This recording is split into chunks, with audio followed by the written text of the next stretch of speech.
This is Greg Noyes, Pacific West Home Inspections. The day is Friday, June 6th, I believe, 2014, and I'm doing a house late afternoon inspection in Granada Hills. And first thing we're going to do is show you how to shut off the utilities, be water, power, and gas. And then I'll walk the roof, and we'll do a visual on the roof. Just walking up to the house, you can see asphalt driveway, and it's got some deep cracks in it. And eventually you want to replace it with concrete or concrete pavers. And we want to finish up here soon because lunch trucks show up down at Chatsworth and Granada Hills on Friday night. They have 30 or so trucks, and it's a food fest for all. I'll call the termite company Monday. And then we're gonna have So the first thing we're going to look at is how to shut off the water. And this is the valve here, and this is how you turn it off. And the next thing we're going to look at is the gas meter. It'll be on this side here. And they have a seismic gas shutoff valve. And the way this works, in a 5.4 earthquake, it'll automatically shut off. Oh, good. And if you manually shut off the gas line, it's this a valve here, and the tang is a 90 degrees to shut it off. Yeah. Where is it here? Where do I see That little tang down there on the valve. Oh, okay. And then on your main panel, they have your disconnects are these.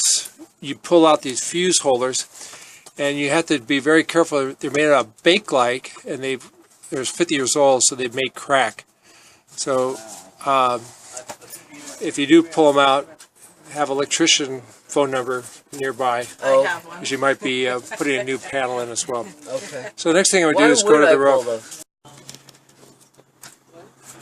So we're getting on the roof here. It's a composition shingle, and there's at least 2 layers of roofing on here.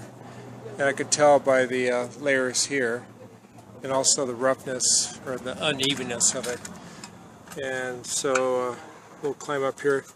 Now when I age it, this top layer, we lift up on it when it gets rigid. As it gets more rigid, the older it is. So it's still got rock on it, granular rock, and but I think it's going to be about 8 to 10 years old. And we'll go up on the top and look at the ridge cap and see how that looks. So the other way we age a roof is looking at the very top of the roof. It's the ridge caps here, and we look for wear, so you can see there's worn. And they typically go out to 8 to 10 years. So this is probably about 8 to 10 year old roof. And this type of roofing will last 20 years. And the ridge cap you need to replace ASAP, and you get another 10 years out of the roof. To do the ridge cap, it's usually $300 or $400.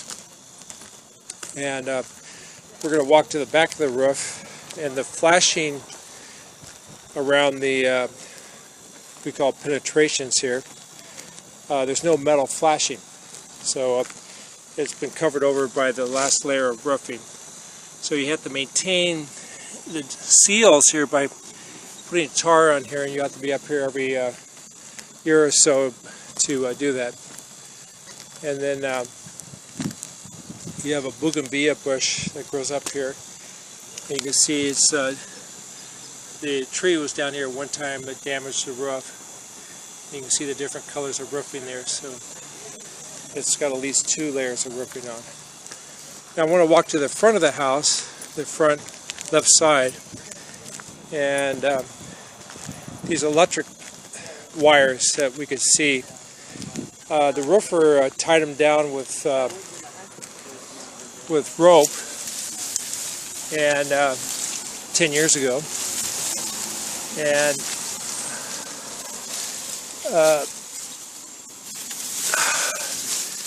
the wood should have been anchored to the roof. So right now it's the wires themselves are your anchor points. And so this should be repaired ASAP and the branches should be cut back on the tree as well. So this has been like that for years, and the roofing company should have done that years ago. So it's amazing what happens over time. Now when I was walking around, there's a couple of these shingles that are damaged. You can see this one here, the tab is popped loose. And we have heavy winds here in Granada in January and February, and it's probably wind damage. Now I'm going to go over the living room, and that's where your fireplace is. It's a masonry fireplace, and what we like to see here on top is a spark arrestor rain cap, and that keeps the water from getting inside the fireplace. And if you notice the cap here, it has a lot of cracks in them. The water gets down to the system, and on the corners here there's a piece of rebar that comes up, and if it gets too much water there, the rebar will rust and pop these bricks out. So one of the things I do is look for any loose bricks in the corners. In the day it looks like everything's pretty tight, so that's a good sign here. But you still want to have a chimney specialist up here to repair your chimney cap and put a rain cap spark arrestor on as well. Now over the garage area here, there's several vents here, and the one that comes off your furnace or water heater is a transite pipe, and we stopped using that in 1978, and your water heater manufacturer recommends you use steel pipe. And when they put the furnace in, you can see that they put a steel vent pipe in. And then over the kitchen area in the back of the roof, you have a hood here for your updraft ventilator over your stove, your cooktop. And then you have these series of pipes coming up, and these are plumbing vent pipes. If you notice too, there's no gutter system around the house, and it's a simple rectangular home, so it's easy to re-roof because there's no valleys. And you can see over the garage as well, the ridge cap is damaged as well. So there you go. The next thing we're going to do is look at the backyard and check out the sprinkler system. I believe there's some abandoned sprinklers. Maybe we can figure out which is usable and what isn't. And before I do step down, when they done the last layer of roofing, they didn't quite do the flashing proper at the back of the chimney. We actually like to see what we call a cricket flashing, and what it is, it's on a slope, and it slopes to the edge here. So when water comes down, hits the slope, and it will move around to the front of the chimney, so you don't have backup of water here. And the side here, they didn't do the flashing here as well. There should be tabs at each shingle here, so that was not done properly either. So you have to come up here and tar seal your gaps every couple of years, and so it doesn't leak. So now we're headed downstairs. So I'm now off the roof, walking to the back of the house, going through the garage, and you can see they have a water heater here, and it's a 2002, I believe. Is that what yeah, 2002 was built. It's at the end of its serviceable life. It's about ready to give out. The rigid pipe, the pipes coming in, we like to see a flexible line here. And so if there's any movement with the earthquake, it gives us some flex. And then also here, the gas line coming into the unit is supposed to have another piece of pipe that comes down called a sediment trap, and that picks up any debris that's here. Now the flex connector here they've joined two together. You see the other yellow one in the back there, and there's only supposed to be one. So you can get longer connectors and do that. And next to it, you have a furnace, and this is a newer furnace, it's 2006. And the very bottom part is your AC evaporator. In the very back of the house, we'll see this black hose, and that goes to your AC unit.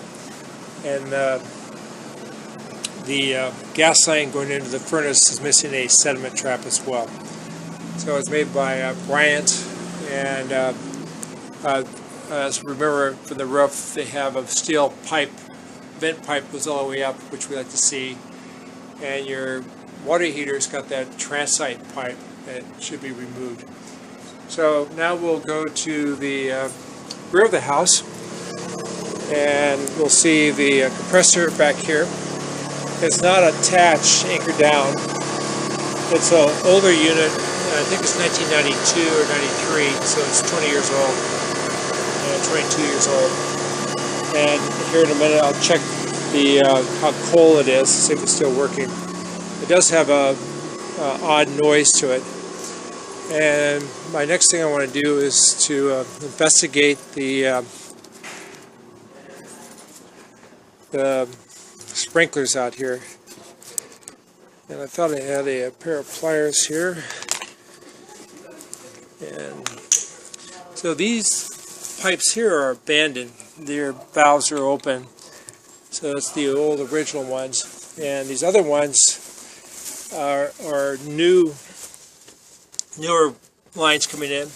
And you see they have 1-inch pipe for supply where the branch goes out to the sprinklers. They haven't been connected yet. So they've set it up for 3 branches out here. So that's what you have. As we go through the house, there's missing GFI at the outlets at the bathroom, exterior here, garage, and kitchen. So that'll be all in your report. And there is actually a partial gutter system, or a full gutter system in the back. I didn't see that from the roof. So that's a positive. And then you have some fruit trees in the back here. Again, this is Greg Noyes of Pacific West Home Inspections, and I can be reached at 818-271-0417 or on the World Wide Web, ehomeinspector.com, and you can always call me or reach me if you have any questions.